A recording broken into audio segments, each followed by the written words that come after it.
Hey guys, Marek Vidakovic here, how's it going? So that was a good workout. So I just did a chest workout, chest press, incline machine. I did angles like left and right, so like this where you get the incline press, do these ones, did the straight ones, dumbbells, all sorts of stuff. And what I really found out was, how hard and how heavy I can push these things. And just the thing that was really fun about it was, how far could I push my mind to be able to get some really good successful presses in there and just see how far I could push it. So I was really just testing, how heavy I could push without resting or with resting, just really getting an indicator of success of, where I'm at and where I'd like to be. So, one arm 60 kilo incline presses straight and on an angle as well. And then just having that as something that I can look back to and say, okay, well, at that date, at that age, whatever, that's what I was pressing. So, I can really train quite hard. Even at 22, I remember I was 63 to 67 kilos, anywhere between those, doing 185 kilos rather, for 3 reps. I had my mate JC, he tapped me on the back, good mate of mine at the time. Would love to make friends with him again. Anyway, got to get in contact. Him and Mel. Anyway, so my mate JC in my class, he's Mrs. Mel. He comes up, taps me on the back. Everyone's talking in class saying, what do you need to do to be a good PT, personal trainer? And one of the guys, Jake, his name was, he said, unless anyone takes steroids, they're not going to be a good PT. And I said, that's rubbish.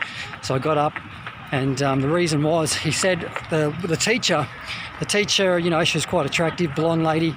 Her boyfriend comes in, he's attractive, male, works out every day or whatever. Works out in his sleep probably, but anyway, 120 kilos.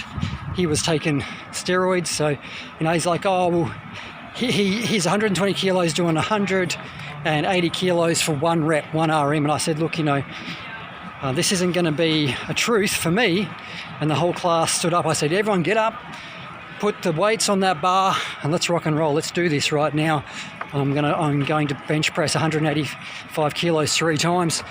So I didn't do 180. I was about to do 180. I said, chuck another 5 on, So everyone in the class was there. We're all wound up. We're all excited. And I had already seen myself do it. It wasn't a question. I made a statement. It wasn't like I was questioning myself. There was no doubt in there at all. It was just tunnel vision, literally. Tapped me on the back, and I just saw tunnel vision straight away, and I got to my goal very easily. It was the lightest bench press I had ever done of any weight over 100. And I love this song. This is where I went to school. This is literally where I went to school. This is what I'm talking about, the personal training school. So anyway, basically did this 185 kilo times 3 reps, easy as. And then the lady, the teacher comes in, they swap over teachers because, the blonde lady, she's gone over and talked to her boyfriend, 120 kilo boyfriend. And basically, what's happened at that point is there's a swap over of the teachers. So teachers swapping over happens. And in the middle of that, I've done the 185 kilos times 3 flat bench. And I felt really, really good, Okay. And, what's happened after this point is that the new teachers come in, everyone's gone wild. They're like, wow, he's only 63 to 67 kilos bench press and 3 reps of 185 kilos. So she says, to make it official, we need to go upstairs. So we all go upstairs right after I've used a lot of glycogen. Went upstairs, or the glucose stores or whatever you call ATP. Gone upstairs, walked 5 minutes upstairs from when I've done the press. And I went to do it again. I think there was a lot of jealousy, a lot of energy there trying to stop me from lifting it. The whole class was there, frustrated.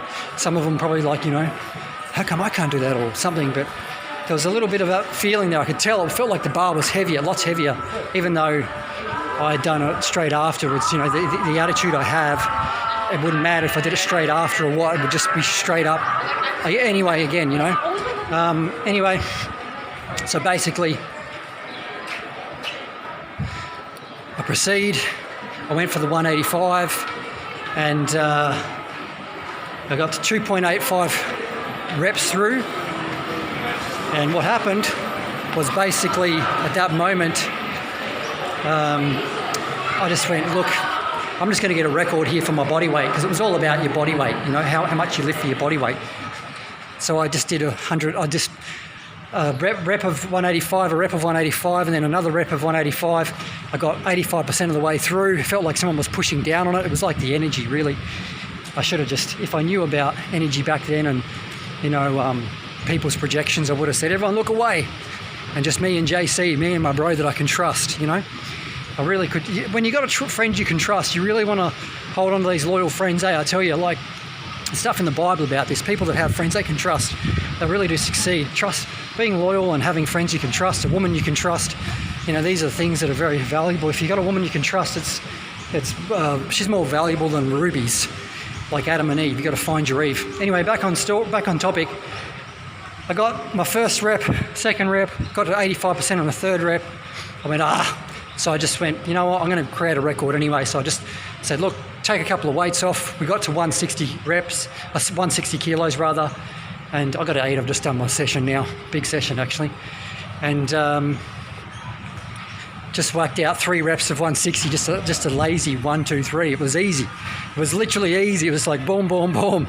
And that held a record for almost 10 years.